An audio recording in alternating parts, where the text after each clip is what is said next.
Hi dear students, I am Parvati Devi, lecturer in Commerce, Sri Venkateshwara College of Arts and Science, Amlapuram, affiliated to Adikavi Nannaya University, Rajamahendravaram. Okay, now we have discussed topic marketing paper, third year, 6th semester. Explain the topic. ఆచరణలో ధరలపై ప్రభావం చూపే కారణాలు. ఇవి 2 types.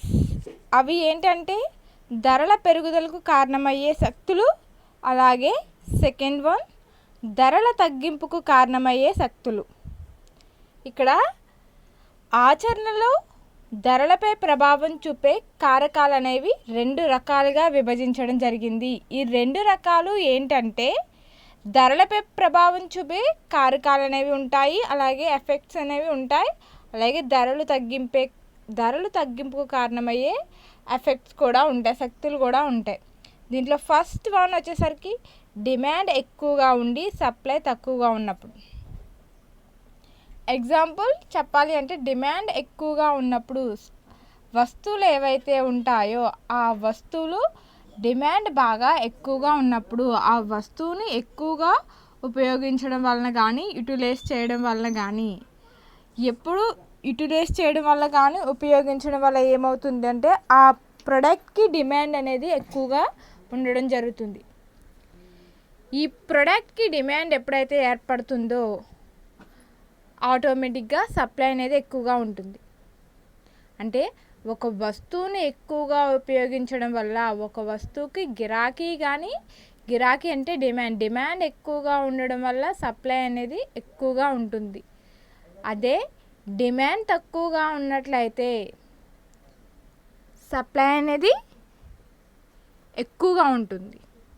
అదే demand ఎక్కువగా ఉన్నట్లయితే supply అనేది తక్కువగా ఉంటుంది.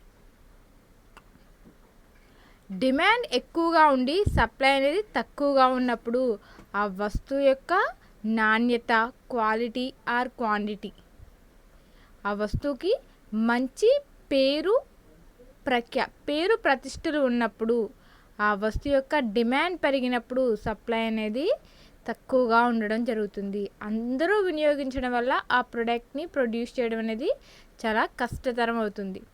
నెక్స్ట్ వన్ ధరల తగ్గింపుకు కారణమయ్యే శక్తులు ఏవైతే ఉంటాయో సప్లై ఎక్కువగా ఉండి డిమాండ్ తక్కువగా ఉన్నప్పుడు.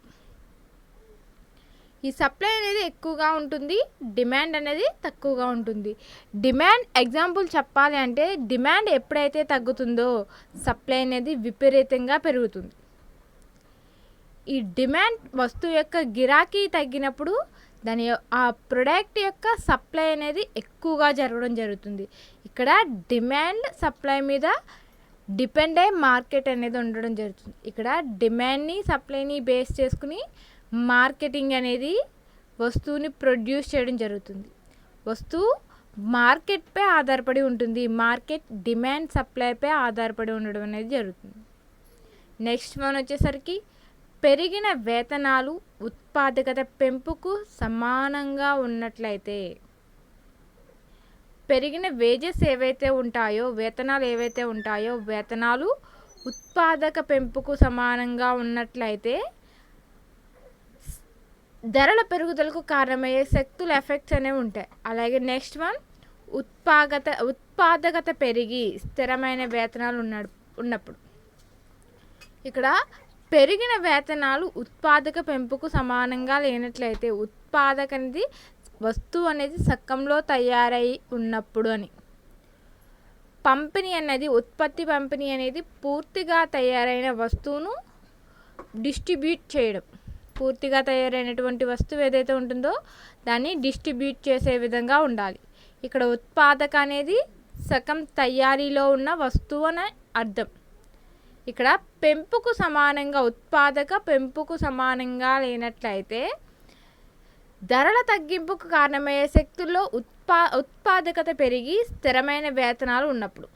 అంటే ఉత్పాదక పెరిగి ఈ పంపిణీ ఉత్పత్తికి సంబంధించి ఉత్పాదకత పెరిగి స్థిరమైన వేతనాలు అనేవి ఉన్నప్పుడు. థర్డ్ పాయింట్ బలహీనమైన పోటీ మరియు ధరలేమి పోటీ. బలహీనమైన పోటీ మరియు ధరలేమి పోటీ. ఇక్కడ దృఢమైన అంటే ధరల తగ్గింపుకు కారణమయ్యే శక్తుల్లో దృఢమైన పోటీ మరియు ధర ఆధారంగా పోటీ నెలకొన్నప్పుడు. అలాగే ఫోర్త్ వన్ వచ్చేసరికి వ్యాపారంలో భూమి, శ్రమ మరియు మూలధనాన్ని సరిగ్గా వినియోగించినట్లయితే. ఇక్కడ ధరల తగ్గింపు కారణమయ్యే శక్తుల్లో సమర్థవంతంగా భూమి, శ్రమ మరియు మూలధనాన్ని వినియోగించినప్పుడు. ఇక్కడ వ్యాపారంలో భూమి, శ్రమ ఏవైతే ఉంటాయో భూమి, శ్రమ మరియు మూలధనాన్ని సరిగ్గా వినియోగించినట్లయితే దాని యొక్క ఉత్పత్తి ఏమవుతుంది? వ్యాపారంలో భూమి, శ్రమ అనేది మూలధనంగా సరిగ్గా వినియోగించినట్లయితే దాన్ని పెరుగుదల అనేది బాగుంటుంది. అలాగే సమర్థవంతంగా భూమి, శ్రమ మరియు మూలధనాన్ని వినియోగించినప్పుడు అంటే భూమిని చూడాలి, వాళ్ళ యొక్క శ్రమను చూడాలి, అలాగే క్యాపిటల్ని చూడాలి. మూలధనాన్ని సరిగ్గా వినియోగించినట్లయితే సమర్థవంతంగా భూమి, శ్రమ మరియు మూలధనాన్ని వినియోగించినప్పుడు ధరల్లో తగ్గింపు కారణమయ్యే శక్తులు అనేవి ఉంటాయి. అలాగే అమ్మకందారులు, ఇక్కడ కొనుగోలుదారులు వస్తువు సొంతం చేసుకోవడానికి శ్రద్ధ కనబరిచినప్పుడు. ఇక్కడ కొనుగోలుదారులు ఎవరైతే ఉంటారో, పర్చేజర్స్ ఎవరైతే ఉంటారో వాళ్ళు వస్తువు యొక్క సొంతం చేసుకోవడానికి శ్రద్ధ అనేది చూపించినప్పుడు. అలాగే నెక్స్ట్ వన్ వచ్చేసరికి కొనుగోలుదారులు ఎట్టి పరిస్థితుల్లోనూ, ఈ కొనుగోలుదారులు ఎవరైతే ఉంటారో వారు ఎట్టి పరిస్థితుల్లోనూ వస్తువు కొనుగోలుకు విముఖత ప్రదర్శించినప్పుడు. కొనుగోలుదారులు ఎట్టి పరిస్థితుల్లోనూ వస్తువు కొనుగోలు విముఖత ఏదైతే ఉంటుందో దాన్ని ప్రదర్శించినప్పుడు. అంటే కొనుగోలుదారులు ఒక వస్తువును కొనుగోలు చేసేటప్పుడు ఆ వస్తువు కొనుగోలు చేసిన తర్వాత ఆ వస్తువుని సొంతం చేసుకోవడం అనేది జరుగుతుంది. ఆ వస్తువుని ఎట్టి పరిస్థితుల్లోనూ వస్తువు కొనుగోలు విముఖత ప్రదర్శించినప్పుడు అని చెప్పచ్చు. అలాగే అమ్మకందారులు అంటే ధరల పెరుగుదలకు కారణమయ్యే శక్తుల్లో అమ్మకందారులు సరుకును ఎక్కువగా ధరకు అమ్మే ఉద్దేశంతో ఉంచుకున్నప్పుడు. ఇక్కడ తక్కువ అంటే డిమాండ్ తక్కువగా ఉన్నప్పుడు సప్లై ఎక్కువగా ఉంటుంది. ఆ సప్లైలో వస్తువులను వాళ్ళు కొనుగోలు చేసి అమ్మకందారులు సరుకును ఎక్కువ ధరకి అమ్మే ఉద్దేశంతో ఉంచుకున్నప్పుడు. అంటే ఎక్కువ ధరకు అమ్మే ఉద్దేశంతో అంటే తక్కువకు కొనుగోలు చేసి ఎక్కువ ధరకు అమ్మే ఉద్దేశంతో వీళ్ళు ఏం చేయడం జరుగుతుందంటే ఆ వస్తువుని నిల్వ ఉంచడం అనేది జరుగుతుంది. ఈ నిల్వ ఉంచిన వస్తువులు ఏవైతే ఉంటాయో ఎక్కువ ధరకు సేల్ చేయడం అనేది జరుగుతూ ఉంటుంది.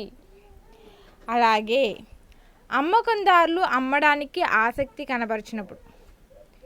ధరల తగ్గింపు కారణమయ్యే శక్తుల్లో అమ్మకందారులు సరుకును అమ్మడానికి ఆసక్తి అనేది కనబరిచినప్పుడు. ద్రవ్యం సరఫరా పెరిగినప్పుడు. ద్రవ్యం అంటే పెరుగుదలకు కారణమయ్యే శక్తుల్లో అమ్మకందారులు సరుకును ఎక్కువ ధరకు అమ్మే ఉద్దేశంతో ఉంచుకున్నప్పుడు ద్రవ్యం సరఫరా అనేది కూడా పెరుగుతుంది. ఇక్కడ ధరల తగ్గింపు కారణమయ్యే శక్తుల్లో ద్రవ్యం సరఫరా తగ్గినప్పుడు. వస్తువులను కూలిపోని స్వాభావిక లక్షణాలు ఉన్నప్పుడు ధరల పెరుగుదలకు కారణమయ్యే శక్తుల్లో. అలాగే ధరల తగ్గింపుకు కారణమయ్యే శక్తుల్లో వస్తువులు కూలిపోయే లక్షణాలు ఉన్నప్పుడు. వస్తువులు కూలిపోయే లక్షణాలు ఏవైతే ఉంటాయో ఆ లక్షణాలు ఉన్నప్పుడు. నెక్స్ట్ వన్ ఇక్కడ product for setting price list. ధరల పట్టీని రూపొందించు విధానం. ధరల పట్టీని రూపొందించు విధానం అనేది ఎలా ఉంటుందంటే, produce for setting price list అని కూడా చెప్పచ్చు. వస్తువు ధరను నిర్ణయించుటకు గాను మార్కెట్దారులు అనేక నిర్ణయాలను పరిగణలోనికి తీసుకుంటారు. ఈ వస్తువు నిర్ణయాలు, అనేక నిర్ణయాలు ఏవైతే ఉంటాయో మార్కెట్దారులు నిర్ణయాలు అనేవి పరిగణలోనికి తీసుకుంటూ ఉంటారు. వినియోగదారుల ఈ మొత్తాన్ని ప్రత్యక్షంగా కానీ పరోక్షంగా కానీ, అంటే డైరెక్ట్గా కావచ్చు, అలాగే ఇండైరెక్ట్గా కావచ్చు, ప్రత్యక్షంగా కానీ పరోక్షంగా కానీ చెల్లించే గుణమును కలిగి ఉంటారు. ప్రత్యక్ష వినియోగదారులు వస్తువులను నేరుగా ఉత్పత్తిదారుల నుండి కొనుగోలు చేస్తారు. ప్రత్యక్షంగా కానీ పరోక్షంగా కానీ చెల్లించే గుణమును కలిగి ఉంటారు. ప్రత్యక్ష వినియోగదారులు వస్తువులు నేరుగా ఉత్పత్తిదారుల నుండి కొనుగోలు చేస్తారు. అనేక కంపెనీలు వస్తువులను పరోక్షంగా పనిచేయు వ్యక్తుల ద్వారా వినియోగదారులకు అందిస్తుంది. టోకు వర్తకులు, చిల్లర వర్తకులు మరియు ఏజెంట్లు మార్కెట్దారులు వస్తువులను అమ్మకపుదారుల ద్వారా సప్లై చేయుటకు క్లిష్టమైన ధరను నిర్ణయించవలసి ఉంటుంది. ఎందుకనగా వస్తువు అందుకునే చివరి వినియోగదారుడిపై ధర నియంత్రణలో ఉండాలనుకోవడమే.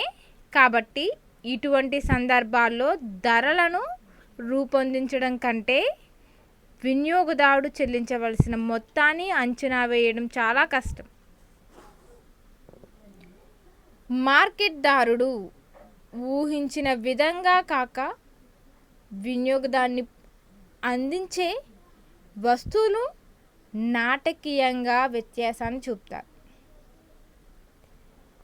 ఎగ్జాంపుల్, మార్కెటింగ్ సంస్థ 1000 ట్రాక్టర్లను అమ్ముటకు అంచనా వేసినప్పుడు నిర్ణయించిన ధర కంటే అమ్మకందారులు దాటిని అదనంగా 25% వసూలు చేయనట్లు నిర్ణయించినప్పుడు మార్కెట్దారుడు అంచనా కంటే తక్కువగా ట్రాక్టర్లు అమ్ముడవుతాయి.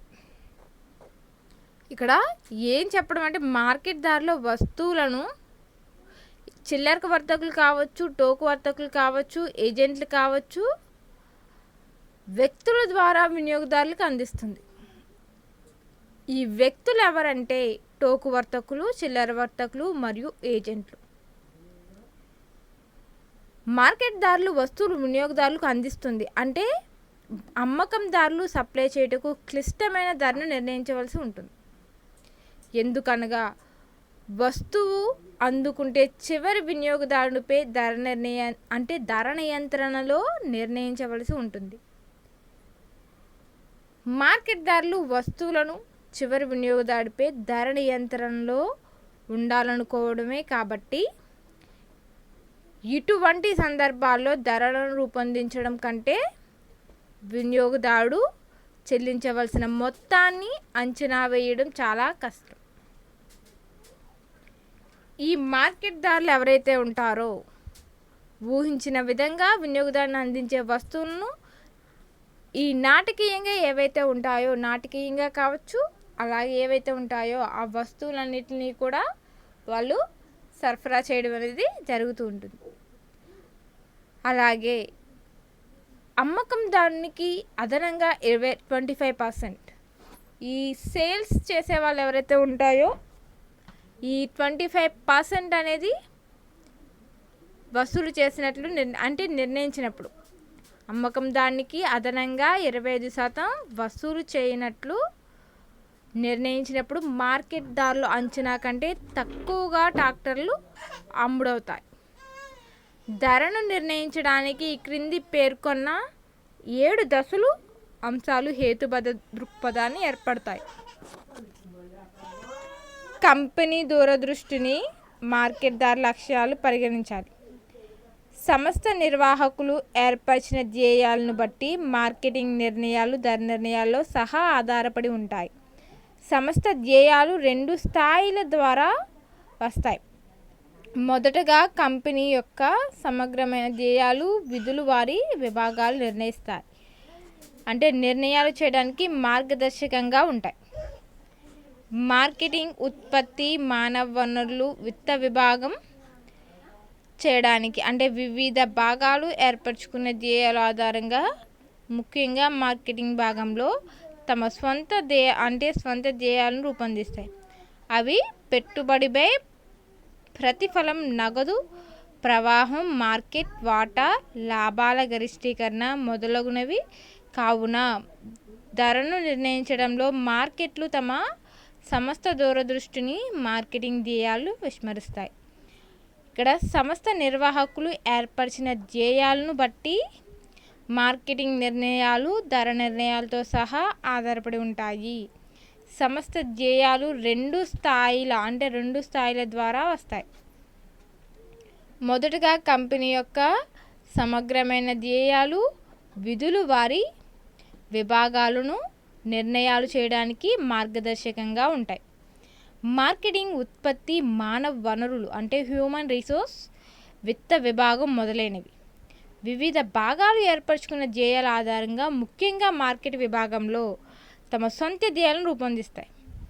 అవి పెట్టుబడులపై ప్రతిఫలం, నగదు ప్రవాహం, మార్కెట్ వాటా గరిష్టీకరణ అంటే మ్యాక్సిమైజేషన్ మొదలైనవి కావున ధరలను నిర్ణయించడంలో మార్కెట్లు తమ సంస్థ దూరదృష్టిని మార్కెటింగ్ ధ్యేయాలు విస్మరిస్తూ ఉంటాయి. ధరల లక్ష్యాలను రూపొందించడం అంటే కంపెనీ వస్తువులను ధరలను నిర్ణయించక మునిపే వాటి లక్ష్యాలు రూపొందించాలి. కొన్ని సంస్థలు వస్తువులకు మార్కెట్లో వచ్చే ధరలను పొందాలనుకుంటారు కానీ ధర లక్ష్యాలను రూపొందించాలని భావించరు. ధర నిర్ణయాల ప్రక్రియ మార్కెట్ నిర్ణయాలు దిశగా ఉన్నాయో లేవో అనే వాటిపై కంపెనీ దృష్టి పెడుతుంది. అంటే కంపెనీ వస్తువులను ధరలను నిర్ణయించక మునిపే వాటి లక్ష్యాలను రూపొందించాలి. కొన్ని సంస్థలు వస్తువులకు మార్కెట్లో వచ్చే ధరలు ఏవైతే ఉంటాయో వచ్చే ధరలను పొందాలనుకుంటారో కానీ ధర లక్ష్యాలను రూపొందించడానికి భావించరు. అంటే ధరలు ఏవైతే ఉంటాయో దాన్ని రూపొందించడానికి అనేది భావించరు.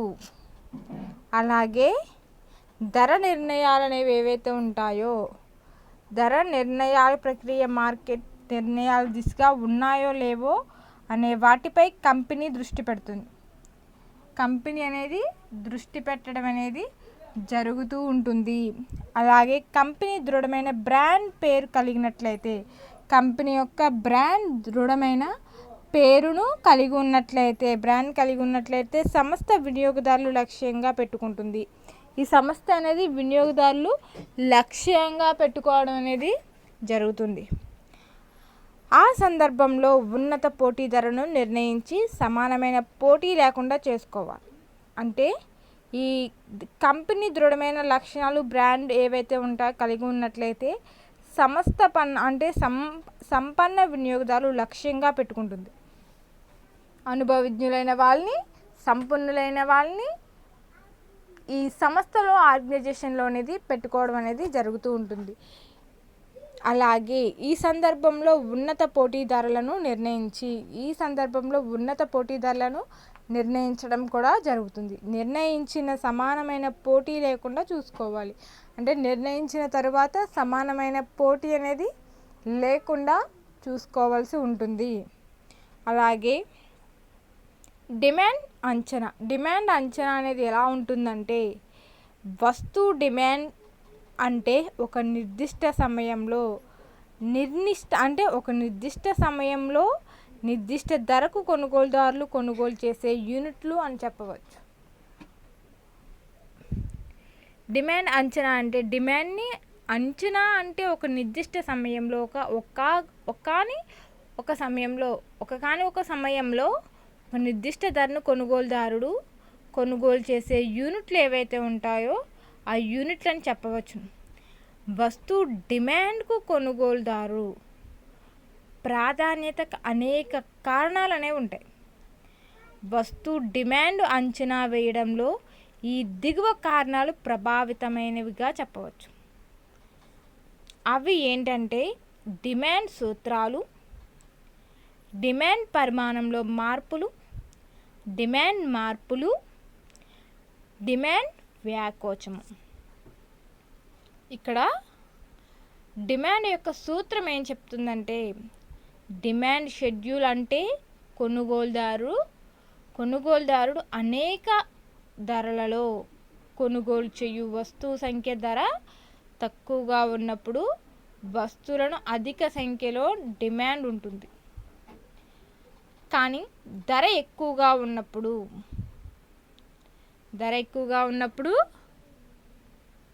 ఇక్కడ వస్తువు అధిక సంఖ్యలో డిమాండ్ ఉంటుంది. ఇక్కడ షెడ్యూల్ అనేది ఎలా ఏర్పరచుకోవడం జరుగుతుందంటే కొనుగోలు అనేక అనేక ధరలలో కొనుగోలు చేయు వస్తువుల సంఖ్య ధర తక్కువగా ఉన్నప్పుడు వస్తువులు అధిక సంఖ్యలో డిమాండ్ ఉంటుంది. ఆ వస్తువులకు అధిక సంఖ్యలో డిమాండ్ అనేది ఉండడం జరుగుతుంది. అలాగే కానీ ధర ఎక్కువగా ఉన్నప్పుడు ఉండదు.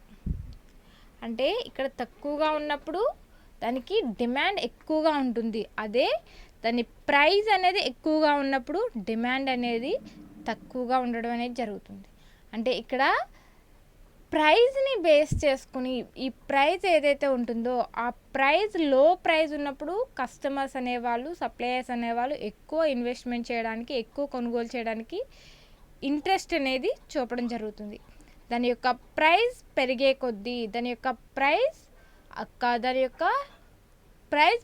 కొద్దీ డిమాండ్ అనేది అంటే ఈ సప్లయర్స్ అనేవాళ్ళు తక్కువగా ఉండడం అనేది జరుగుతుంది. అంటే దాని యొక్క ప్రైస్ని డిపెండ్ చేసుకుని కస్టమర్స్ అనే కావచ్చు, సప్లయర్స్ కావచ్చు,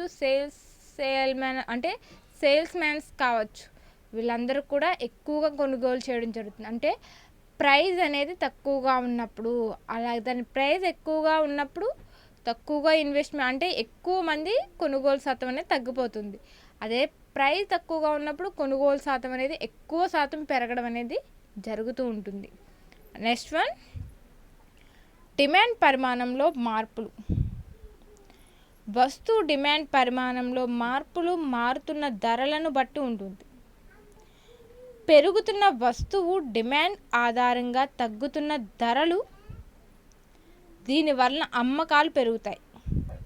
ఇక్కడ వస్తువు డిమాండ్ పరిమాణంలో మార్పులు మారుతున్న ధరలను బట్టి ఉంటుంది. ఇక్కడ వస్తువులు అనేది డిమాండ్ పరిమాణంలో మార్పులు అంటే చేంజెస్, ఒక ప్రోడక్ట్ని చేంజ్ చేయడం అంటే ఆ సేమ్ ప్రోడక్ట్ సేమ్ ఫీచర్స్ ఉన్న ప్రోడక్ట్ని డిఫరెంట్గా అంటే ప్రజలను ఆకర్షించే విధంగా, అట్రాక్ట్ చేసే విధంగా డిఫరెంట్ మోడల్స్, డిఫరెంట్ టైప్స్లో ప్రొడ్యూస్ చేసినట్లయితే టెక్నాలజీని బేస్ చేసుకుని మారుతున్న ధరలను బట్టి అంటే మారుతున్న ప్రపంచాన్ని బట్టి సాంకేతిక పరంగా కావచ్చు, మారుతున్న వాళ్ళ మెంటాలిటీకి తగ్గట్టుగా ప్రోడక్ట్ని ప్రొడ్యూస్ చేసినట్లయితే ఇక్కడ మారుతున్న ధరలను బట్టి ఉంటుంది. పెరుగుతున్న వస్తువులు ఏవైతే ఉంటాయో, పెరుగుతున్న వస్తువులు డిమాండ్ ఆధారంగా తగ్గుతున్న ధరలు, పెరుగుతున్న ధరలు మారుతున్న ధరలు కావచ్చు, పెరుగుతున్న వస్తువు డిమాండ్ ఆధారంగా తగ్గుతున్న ధరలు కావచ్చు, వీటి వలన అమ్మకాలు పెరుగుతాయి. వీటి వలన సేల్స్ అనేవి ఇంక్రీజెస్ అంటే పెరుగుదల అనేది ఎక్కువగా ఉంటుంది. అలాగే నెక్స్ట్ వన్, ఇక్కడ ఏమవుతుందంటే పెరుగుతున్న డిమాండ్ ఆధారంగా తగ్గుతున్న ధరలు, దీనివల్ల అమ్మకాలు పెరుగుతాయి. ఒకవేళ ధర పెరిగితే వస్తువు డిమాండ్, అమ్మకాలు తగ్గుతాయి. ఇక్కడ మనం డిమాండ్ సూత్రంలో చెప్పుకున్నాం, ఒకవేళ ధర పెరిగితే వస్తువు డిమాండ్, అమ్మకాలు అనేవి తగ్గుతాయి. అదే తగ్గినట్లయితే వస్తువు డిమాండ్ అనేది పెరుగుతుంది. ఒకవేళ ధర తగ్గితే వస్తువు యొక్క డిమాండ్ అనేది పెరుగుతుంది. అదే వస్తువు ధర పెరిగితే ఆ వస్తువు డిమాండ్, అమ్మకాలు అనేది తగ్గిపోతాయి. అలాగే ఇక్కడ డిమాండ్ అంటే ప్రైజ్ని బేస్ చేసుకుని ప్రజలు అనేది ఉండడం జరుగుతుంది. ఇక్కడ ధర అంటే ప్రైజ్ని బేస్ చేసుకుని మాత్రమే ఇక్కడ డిమాండ్ సప్లై అనేది ఆధారపడి ఉండడం జరుగుతుంది. డిమాండ్లో మార్పులు. డిమాండ్ సూత్రం, డిమాండ్ పరిమాణంలో మార్పులు, డిమాండ్లో మార్పులు. ధరలలో మార్పు జరిగినప్పటికీ వస్తువు కొనుగోలు ఎక్కువ లేదా తక్కువ యూనిట్ల డిమాండ్ ఉంటుంది. ధర స్థిరంగా ఉంటుంది, కానీ వినియోగదారులు గతంలో కంటే ఎక్కువగా కానీ లేదా తక్కువగా కానీ వస్తువులను కొనుగోలు చేస్తూ ఉంటారు. ఇక్కడ ధరలలో మార్పు జరుగుతున్నప్పటికీ కూడా ప్రైజెస్ ఏవైతే ఉంటాయో ఆ ప్రైజెస్లో మార్పు జరుగుతున్నప్పటికీ కూడా వస్తువు కొనుగోలు ఎక్కువ లేదా తక్కువ యూనిట్ డిమాండ్కి ఉంటుంది. అంటే ధర స్థిరంగా ఉన్నప్పుడు ధర అనేది ఇక్కడ స్థిరంగా ఉంటుంది, కానీ వినియోగదారులు గతంలో కంటే ఎక్కువగా కానీ తక్కువగా కానీ వస్తువును కొనుగోలు చేస్తూ ఉంటారు. అంటే ఎక్కువగా కానీ తక్కువగా కానీ వస్తువులను కొనుగోలు చేస్తూ ఉంటారు. వీటిని డిమాండ్ మార్పులు భావిస్తారు. అంటే కొనుగోలు ఆ వస్తువు ఇక్కడ డిమాండ్లో మార్పులు అనేది ఎలా రావడం, గతంలో ఎక్కువ కంటే ఎక్కువగా కానీ లేదా తక్కువగా కానీ వస్తువును కొనుగోలు చేస్తూ ఉంటారు. అలాగే వీటిని డిమాండ్ మార్పులుగా భావించడం అనేది జరుగుతూ ఉంటుంది. నెక్స్ట్ వన్ వచ్చేసరికి డిమాండ్ వ్యాకోచము.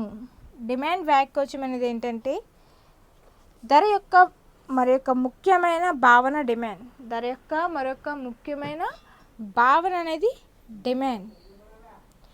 అలాగే ఇక్కడ ధరలలో మార్పు జరుగుతున్నప్పటికీ ఇక్కడ ధర యొక్క ముఖ్యమైన భావన డిమాండ్ యొక్క ధర వ్యాకోచం. దీనివలన వస్తువు పరిమాణంలో గల డిమాండ్ ధరల మార్పులను బట్టి ఉంటుంది. డిమాండ్ ధరల మార్పులను బట్టి ఉండడం అనేది జరుగుతూ ఉంటుంది. వస్తువు పరిమాణంతో పాటు అమ్మకాల రాబడిలో కూడా మార్పులు పరిగణిస్తాయి. ఇక్కడ ధర యొక్క మరొక ముఖ్యమైన వ్యాకోచం డిమాండ్. అంటే డిమాండ్ యొక్క ధర వ్యాకోచము. దీనివల్ల వస్తువు పరిమాణంలో గల డిమాండ్ ధరల మార్పులను బట్టి ఉంటుంది. వస్తువు పరిమాణంతో పాటు అమ్మకాల రాబడిలో కూడా మార్పులు పరిగణిస్తాయి. యూనిట్ ఒక్కింటికి ధర అమ్మకం యూనిట్ల పరిమితం చేయడమే కాకుండా సంస్థ మొత్తం రాబడి ప్రభావితం చేస్తుంది. సంస్థ మొత్తం రాబడిని ప్రభావితం చేయడం అనేది జరుగుతూ ఉంటుంది. పోటీ ప్రతి చర్యను అంచనా వేయడం అనేది సంస్థలు అంటే ఆర్గనైజేషన్స్ ఏవైతే ఉంటాయో తమ ధర నిర్ణయాలకు ప్రస్తుత భావి పోటీదారులు ఎవరైతే ఉంటారో ప్రతి చర్యలు ఎలా ఉంటాయో అధ్యయనం చేయాలి. దీనివలన తమ పోటీదారులు ధర నిర్ణయాలకు ఏ విధంగా స్పందిస్తారో తెలుసుకోవచ్చు. తద్వారా కొత్త మార్కెటింగ్ వ్యూహాలు రూపొందించవచ్చు. ఇక్కడ అంటే సంస్థ ఆర్గనైజేషన్లో తమ నిర్ణయాలను ప్రస్తుత భావి పోటీదారులు ప్రతి చర్యను ఎలా ఉంటాయో అధ్యయనం చేయాలి. అలాగే దీనివలన ఉత్పత్తిదారులు ఎవరైతే ఉంటారో వాళ్ళు ఏం చేస్తూ ఉంటారంటే డెసిషన్స్ ఏ విధంగా స్పందిస్తారో తెలుసుకోవచ్చు. తద్వారా కొత్త మార్కెటింగ్ వ్యూహాలను రూపొందించవచ్చు. కావున మార్కెటింగ్ విభాగము కంపెనీ అమ్మకపు సిబ్బంది ధరల నిర్ణయాలను గమనిస్తూ ఇక్కడ ఎవరు ధర అమ్మకాలు ఏవైతే ఉంటాయో కంపెనీ అమ్మకపు సిబ్బంది పోటీ ధర నిర్ణయాలను గమనిస్తూ సంస్థకు సహాయాన్ని అందించాలి. సంస్థ ఆర్గనైజేషన్కు సహాయాన్ని అందించడం అనేది జరుగుతూ ఉండాలి. ఏ పరిశ్రమకైతే మార్కెట్లో ప్రవేశించేందుకు సులభంగాను లాభాలను గడించేందుకు ఆకర్షణీయంగాను ఉంటుందో ధరల పరిశోధన అలాంటి వాటికి చాలా ముఖ్యం. ఇక్కడ ధరల స్థాయి, ఇక్కడ ధరల స్థాయిలు అంటే ప్రైస్ లెవెల్స్. డిమాండ్ క్రింది వైపుకు పయనిస్తే వస్తువు మార్కెట్దారులకు ధర నిర్ణయానికి 3 మార్గాలు ఉంటాయి. మార్కెట్ సమస్థాయి ధర. మార్కెట్ సమస్థాయి ధర అనేది ఈ ధర మార్కెట్దారుల మధ్య పోటీ నిర్ణయించుటకు గాను లేదా పోటీదారుల మరియు సంస్థ అందించే వస్తువులను మధ్య తారతమ్యం లేనట్లయితే ఈ ధరను నిర్ణయించవచ్చు. మార్కెట్ దిగువ స్థాయి ధర. ఇక్కడ మార్కెట్ సమస్థాయి ధర అనేది ఎలా ఉంటుందంటే, సమస్థాయి ధర అనేది మార్కెట్ ధర అంటే ఈ ధర మార్కెట్ పోటీ మధ్య నివారించుటకు లేదా పోటీదారులను మరియు సంస్థ అందించే వస్తువులను మధ్య తారతమ్యం లేనట్లయితే ఈ ధరను నిర్ణయించవచ్చును. మార్కెట్ దిగువ స్థాయి. ఈ ధరను సంస్థలు అంటే ఈ ధరను ఆర్గనైజేషన్స్ ఏవైతే ఉంటాయో మార్కెట్ ధర కంటే తక్కువగా నిర్ణయించుటకు రూపకల్పన చేస్తాయి. ఇతర పోటీదారులు ఎవరైతే ఉంటారో ఈ ధరను పోటీ పడలేరు. ఎందుకంటే వారి పెట్టుబడి ఎక్కువగా ఉండి నిర్వహణ ఖర్చులు అనేవి భారంగా ఉంటాయి కాబట్టి ధరను పోటీ పడలేరు.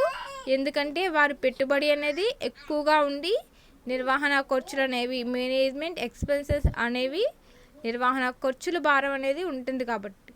థర్డ్ వన్ వచ్చేసరికి మార్కెట్ ఎగువ స్థాయి ధర. వినియోగదారులు మార్కెట్ లభించే వస్తువులు శ్రేష్టమైనవిగా భావిస్తే ఈ సంస్థలు ఏవైతే ఉంటాయో ఆ సంస్థలు అనేవి ఎగువ ధరను నిర్ణయించవచ్చు. కానీ శ్రేష్టమైన వస్తువులు కొంతకాలం కొనసాగిస్తారనేది సమాధానం లేని ప్రశ్న. వినియోగదారులు మార్కెట్లో లభించే వస్తువులు శ్రేష్టమైనవిగా మంచివిగా భావిస్తే సంస్థలు ఎక్కువ ధరను నిర్ణయించవచ్చు. కానీ శ్రేష్టమైన వస్తువులుగా ఎంతకాలం కొనసాగిస్తారనేది సమాధానము లేని ప్రశ్నగా చెప్పవచ్చు. ఇక్కడ వస్తువు జీవిత చక్రానికి ప్రాథమిక వ్యూహాన్ని తయారు చేయడం.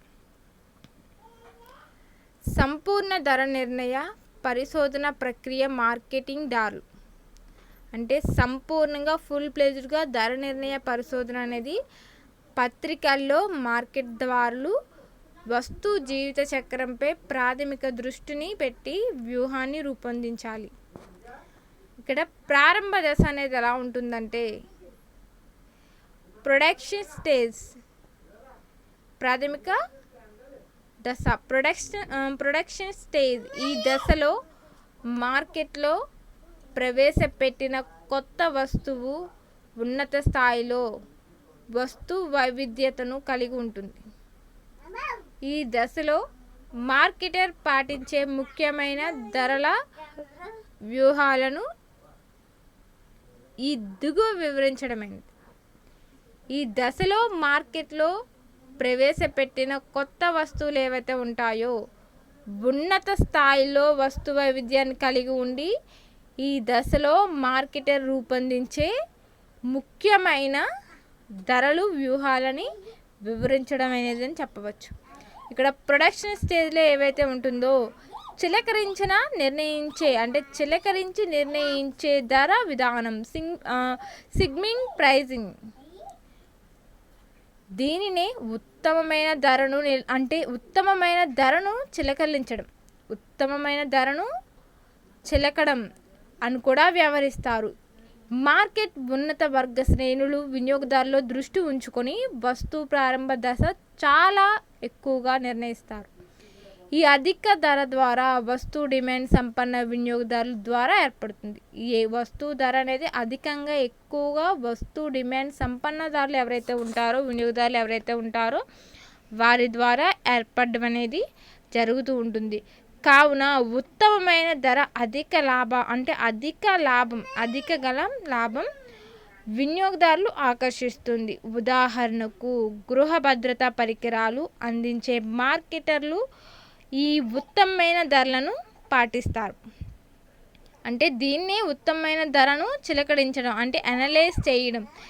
అలాగే అన్ని వ్యవహారాలు కూడా ఈ మార్కెట్ ఉన్నత శ్రేణులు వినియోగదారులు దృష్టి ఉంచుకొని వస్తువు ప్రారంభ దశలో అంటే వస్తువు ప్రారంభ ధర అంటే ప్రొడక్షన్ స్టేజ్ ఏవైతే ఉంటుందో చాలా ఎక్కువగా నిర్ణయిస్తారు. ఈ అధిక ధర ద్వారా వస్తువులు డిమాండ్ సంపన్న వినియోగదారుల ద్వారా ఏర్పడుతుంది. కావున ఉత్తమమైన ధర అధిక ఆదాయం గల వినియోగదారులు ఎవరైతే ఉంటారో, అధిక ఆదాయం గల కస్టమర్స్ కావచ్చు, అలాగే కన్జ్యూమర్స్ వినియోగదారులు ఎవరైతే ఉంటారో వాళ్ళని ఆకర్షించడం అనేది జరుగుతుంది. ఉదాహరణకు గృహ భద్రత పరికరాలు అందించే మార్కెటర్లు ఈ ఉత్తమమైన ధరను పాటిస్తారు. ఇది నష్ట భయంతో కూడుకున్న దృక్పథం. అంటే ఉదాహరణకు గృహ భద్రత పరికరాలు అందించే మార్కెటర్లు ఈ ఉత్తమమైన ధరను పాటిస్తారు. ఇది నష్ట భయంతో కూడుకున్న దృక్పథం ఏదైతే ఉంటుందో, ఎందుకనగా పరిశోధనలు రీసెర్చ్ అనలైజ్ చేయడం, ఈ రీసెర్చ్ చేయడం వృద్ధి వ్యయాలు త్వరితగతిన సంస్థ రాబట్టుకోగలగాలి. లేనట్లయితే నష్టాలను భరించవలసి ఉంటుంది. ఇక్కడ ఒకవేళ వస్తువులను కొనుగోలు చేయు వినియోగదారులు తక్కువ సంఖ్యలో ఉన్నట్లయితే, ఇక్కడ ఒక వస్తువును ప్రొడక్షన్కి సంబంధించిన ఒక వస్తువును కొనుగోలు చేయు వినియోగదారులు ఎవరైతే ఉంటారో తక్కువ సంఖ్యలో ఉన్నట్లయితే మార్కెటర్లు ఉత్తమ వస్తువు ధరను ఎంచుకోవాల్సి ఉంటుంది, లేకపోతే తగ్గించుకోవాల్సి ఉంటుంది. తక్కువ సంఖ్యలో ఉన్నట్లయితే మార్కెటర్లు ఉత్తమమైన ధరను తగ్గించుకోవచ్చు. ఇది చాలా తక్కువ రిస్క్తో కూడుకున్న విధానం. ఇది చాలా తక్కువ రిస్క్తో కూడుకున్న విధానం. ఎందుకనగా ప్రారంభంలోనే ధర తక్కువగా నిర్ణయించాలి. డిమాండ్ బాగా ఉన్నదని ధరను పెంచితే, ఇక్కడ డిమాండ్ బాగా తక్కువగా ఉందని ధర పెంచితే ఇక్కడ వస్తువు యొక్క అమ్మకాలు అనేవి తగ్గిపోతాయి. ఎప్పుడైతే ధర పెరుగుతుందో వస్తువు యొక్క అమ్మకాలు అనేవి తగ్గిపోవడం అనేది జరుగుతుంది. ఎప్పుడైతే ధర తగ్గుతుందో వస్తువు అమ్మకాలు అనేవి విపరీతంగా లాభాలు అనేవి పెరుగుతాయి. అంటే అమ్మకం అనేది పెరగడం అనేది జరుగుతూ ఉంటుంది. ఒకవేళ వస్తువును కొనుగోలు చేయు వినియోగంలో తక్కువ సంఖ్యలో ఉన్నట్లయితే, ఎప్పుడైతే వస్తువు తక్కువగా ఉండడం జరుగుతుందంటే వస్తువు యొక్క డిమాండ్ అనేది ధర అనేది పెరిగినట్లయితే యొక్క అమ్మకాలు అనేవి వస్తువు యొక్క డిమాండ్ అనేది తక్కువగా ఉండడం అనేది జరుగుతుంది. అమ్మకాలు అనేవి తక్కువగా ఉండడం అనేది జరుగుతుంది. అంటే డిమాండ్ అంటే వస్తువు యొక్క ధర పెంచినట్లయితే ఇక్కడ డిమాండ్ కూడా ఏమవుతుందంటే తక్కువ సంఖ్యలో ఉన్నట్లయితే మార్కెట్ ఉత్తమమైన ధరను తగ్గించుకోవచ్చును. అంటే ఎక్కువగా ఉన్నట్లయితే మార్కెట్ అనేది ధరను అనేది తగ్గించుకోవడం అనేది జరగాలి. తగ్గినప్పుడే మార్కెట్ అంటే ఆ ఒక్క వస్తువు యొక్క డిమాండ్ అనేది పెరగడం అనేది జరుగుతుంది.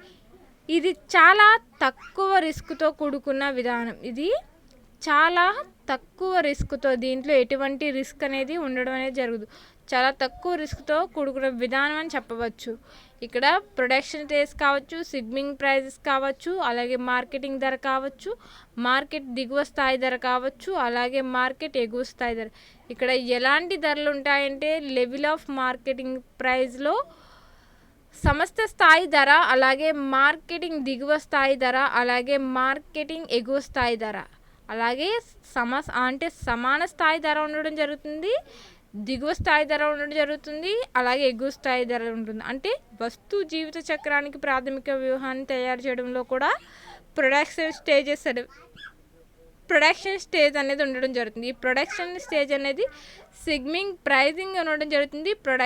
ప్రొడక్షన్ స్టేజ్ కూడా ఉండడం జరుగుతుంది. అలాగే ఈ విధానంలో ఎలా ఉంటుందంటే ఇక్కడ ప్రారంభ ధర తక్కువగా నిర్ణయించి డిమాండ్ అనేది బాగా ఉందని చెప్పవచ్చు.